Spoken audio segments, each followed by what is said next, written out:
Hi, my name's Kara-Leah Grant from the Yoga Lunchbox. This is the second in my series of home yoga practice video questions. It's great to have you all back again. So the question this week comes from Catherine in India. I'm just going to read it out to you. I've practiced yoga for many years, and for the last 6 months I've been doing a regular home practice. Nice work, Catherine. However, last month I had an MRI scan due to persistent backache and discovered that I have a slip disc. My doctor has asked me to stop yoga. Forward bends are a definite no, and his opinion is that I should walk and swim as exercise, which I've been doing. My back pain has gone after rest. I still practice pranayama and meditation, but I miss asana while also being incredibly wary of making my back worse. Are you aware of any sequences I can do that avoid forward bends, strong back bends, and generally keeps my spine straight? Thank you so much. Namaste, Catherine. P.S. I currently live in India and visited both Western and Ayurvedic doctors, and they both advised me to stop asana. That's a great question. One quite personal to me because I too experienced herniated discs. When I was 16, I had a herniated disc which led to a spinal fusion, L4 and 5, and I wish I'd known about yoga then. I mean, I don't know for sure, but there's a possibility that I might have avoided the operation. And then again, another disc herniated when I was in my mid-20s, and as a result of yoga practice, I've just kept it in line. It still flares up every now and then, but with consistent practice, I can manage my symptoms. So, Catherine, is it possible to practice yoga with a herniated disc? Yes, it is. Absolutely. As long as you practice mindfully and with caution, yoga might even help the herniated disc to heal. Maybe not fully, it's hard to know exactly, but it could help those symptoms. So why then, if this is true, do both of your doctors advise you not to practice asana? Well, if you put yourself in the doctor's shoes, if they say to you, yeah, no problem, asana is fine, and then you go off and you do some and you injure yourself, then they're liable.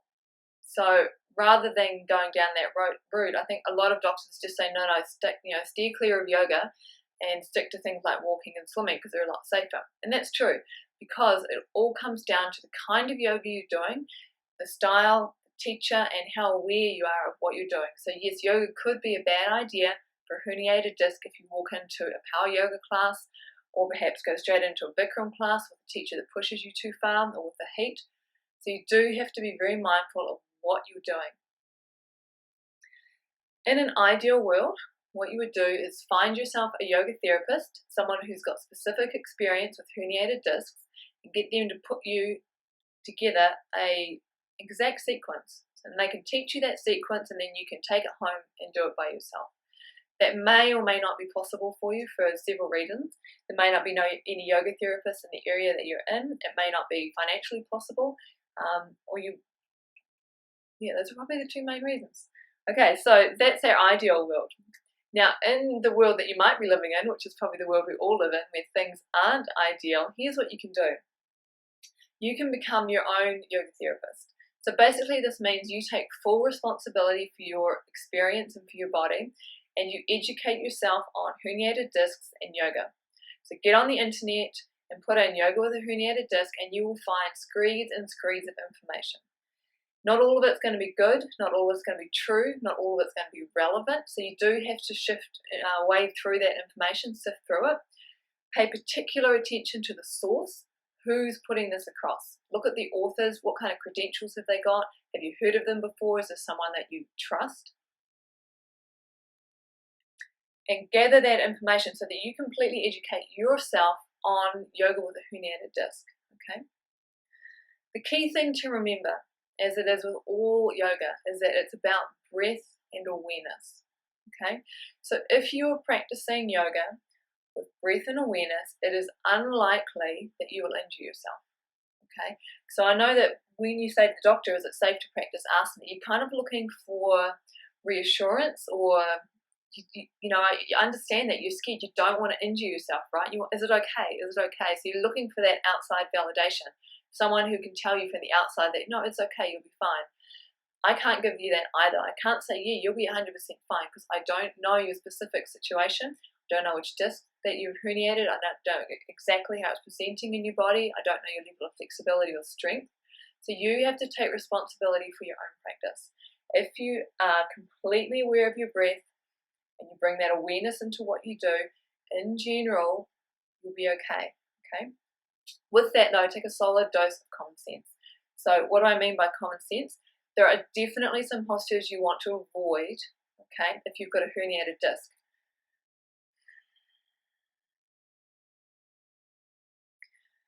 Strong forward bends? Absolutely. Don't even go near them. Any forward bend with straight legs, don't do. It's just not, there's no reason to. Forward bends sitting down, again, same thing, don't even go near them. There's just too much risk of injury. Fast yoga, don't go there. You don't need to do that either. You want to be doing slow, mindful, breath-led postures that are gentle and supported. Okay, so let's look at that in a little bit more detail. And I've written a few notes here because there's a lot to remember. Okay, so in general, if you're working with a herniated disc, I've already said avoid all straight-legged forward bends. Okay, you can still do some forward bends. So if you're doing a standing forward bend, bend your knees deeply. Okay, and this allows your pelvis to have more space to hinge over top of your femur bones, and it means that your spine isn't round and you're not putting as much stress on the spine or the discs. Okay, you can also do this using support, so you can use the back of a chair, or you can use a wall, or you can use a bench. So you rest your arms on that bench, you bend your knees, and you use that to do the forward bend. Okay, what that does is create space through the pelvis. It lengthens your spine and opens it up, and then over time you can just gently begin to straighten things a little bit. You'll still probably feel it in the hamstrings. Okay, so that's forward bends. Consider downward dog a forward bend. So yes, you can still do downward dog. In fact, I find that really beneficial for my spine, especially when my disc is playing up or I'm getting any sciatic pain. Bend the knees deeply and really get that sense of your pelvis hinging over top of the femur bones. Okay. Experiment with walking your heels up and down. So keep your knees bent and just walk those legs up and down, and this gets movement into the pelvis as well. Because in general, as you practice, what you're trying to do is create as much blood flow through the spine as possible and kind of get that energy going, get the prana going, while being very mindful of how you move. I know I'm so cautious, right? But I know yoga's amazing for herniated discs. Yoga can be horrendous for herniated discs. Both of these things are true. It's all in how you apply it. Now, gentle back bends can be amazing for herniated discs. Okay, so when I say a gentle back bend, I'm looking at something like Sphinx. So if you're lying flat on the ground and you bring your elbows directly underneath your shoulders and you're pulling your upper body forward while extending through your legs. So you've got the support of your arms underneath, so your spine's not doing all of the work, and you can use those arms to create traction. Okay, so that's another one I find really amazing. Or crocodile pose. I've seen a few variations of that where you've got your arms underneath like this, and again, you're creating that gentle traction through the spine. So those will be the key components I think about in a back bend. Am I supported? Am I creating traction, so lengthening my spine, creating movement from the tailbone all the way through to the crown of the head? And is it gentle? Of course, you don't want to do some amazing upward bow or anything because it's just too much for your spine right now. So what did we talk about? We talked about crocodile, we talked about Sphinx. Locust pose can also be quite beneficial when you've got herniated disc. Perhaps start with keeping the legs on the ground and just inhale and lift up the upper body. Okay, and I've seen it done too. I find this helps as well. If I widen my legs out, this takes some of the stress out of the hips and makes it a little bit easier for me to find space through the pelvis and through the spine. So that's back bends. Let's have a look at standing poses.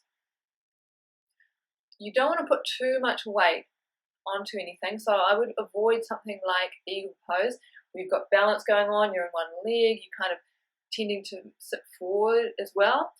Don't even go near that. If you're doing something like warrior one, I would probably keep my arms down on my hips and focus on grounding into the earth with my feet and finding lift and getting that pelvis just to free up a little bit. You can also use a wall or a bench behind you. So if you're doing anything that moves on that plane of movement, so think of warrior two or triangle pose. Probably don't want to go into side angle because you're going down too deep and twisting. But if you're doing warrior pose, you've got a wall behind you, which just gives you that extra support. If you've got a bench behind you, you can put your hands on the bench and then lower yourself gently down into warrior two, and just focus on using the bench to give you a little bit of traction through the spine. So you're lifting up through the spine or gently opening through the pelvis. So when you start to think about it, it's like, how can I do this where I'm supported, creating length, opening, and traction? Okay, so then you can look at a yoga posture, and even though you think, oh, I don't really know what I'm doing, if you apply those principles to it, you can start to see, is that going to be beneficial for me with my spine? And then if you're not sure, you just move into it nice and slowly. Find the foundation and slowly go into the posture with the support, with the traction, with the openness, and just see, how does it feel? Breathe into your spine, breathe into your pelvis, and just notice what kind of feedback is your body giving you. Any pain, any tingling, any shooting pain, back off. Don't go there, okay? Learn to trust your own body and your ability to read into what your body is telling you. What about twists? Twists can be good, but they can also be bad, okay? So I'll be really cautious with twists. I would start with keeping them all as an open twist, a supported twist. Yeah, open, supported, and gentle. So what do I mean by that?